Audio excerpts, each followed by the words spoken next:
भारत रत्न अटल बिहारी वाजपेयी जी एक ऐसी शख्सियत थे जो एक विद्वान होने के साथ साथ में, नेता होने के साथ साथ में, कवि होने के साथ साथ में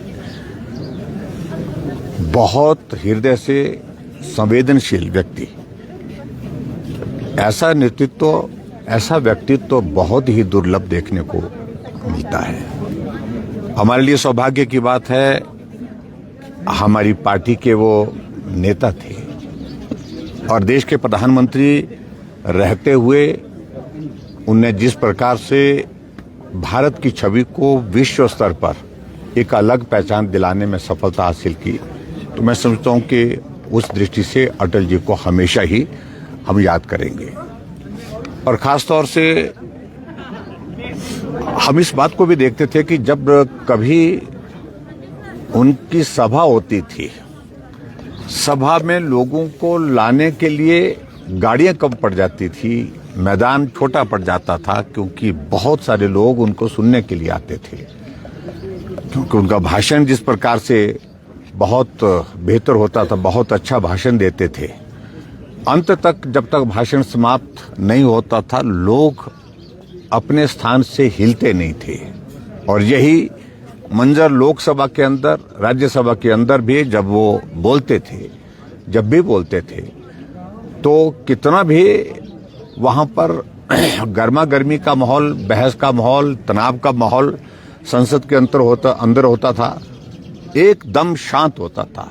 यानी कि घोर वैचारिक विरोध के लोग भी सदन के अंदर अटल जी की बात सुनने के लिए शांत होते थे, चुप होते थे। ये इस प्रकार की एक शख्सियत थी। ऐसे हमारे नेता अटल बिहारी वाजपेयी जी हैं। उनके योगदान को हिमाचल तो कभी भूल नहीं सकता। हिमाचल, ये देवभूमि हिमाचल प्रदेश उनका घर रहा है।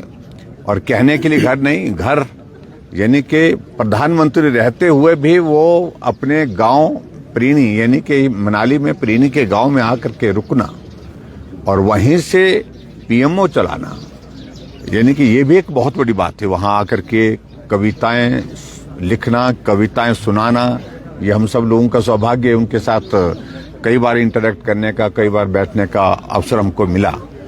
और खासतौर से हिमाचल जैसे पहाड़ी राज्य के लिए जो उनका योगदान उसको हम कभी भूल नहीं सकते। बड़े योगदान के रूप में मैं कह सकता हूं कि प्रधानमंत्री ग्राम सड़क योजना जो अटल जी ने शुरू की, आज हिमाचल प्रदेश की जितनी सड़कें बनी हैं उसमें से 50% सड़कों का योगदान प्रधानमंत्री ग्राम सड़क योजना का है। अगर प्रधानमंत्री ग्राम सड़क योजना नहीं होती, आज भी हिमाचल प्रदेश के अधिकांश हिस्से सड़कों से वंचित होते, यानी कि पीठ का बोझ नहीं उतर पाता। हिमाचल प्रदेश के लिए एक और देन उनकी जो है, जिसको हम हमेशा याद करते हैं, जो इंडस्ट्रियल पैकेज उन्होंने दिया। आज एशिया का सबसे बड़ा फार्मा हब अगर हिमाचल प्रदेश में है, बद्दी नालागढ़ में है, तो अटल जी की देन है। जब प्रधानमंत्री थे उन्होंने पैकेज दिया था। एक और देन के रूप में हम उनको याद करते हैं हिमाचल प्रदेश के लिए, वो अटल टनल रोहतांग।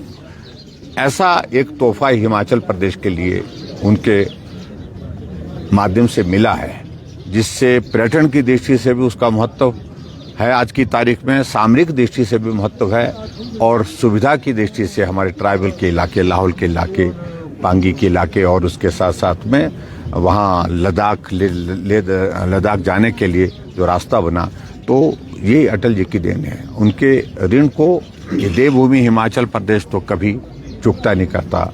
मैं आज के इस अवसर पर, उनके जन्मदिन पर अटल जी को नमन करता हूँ।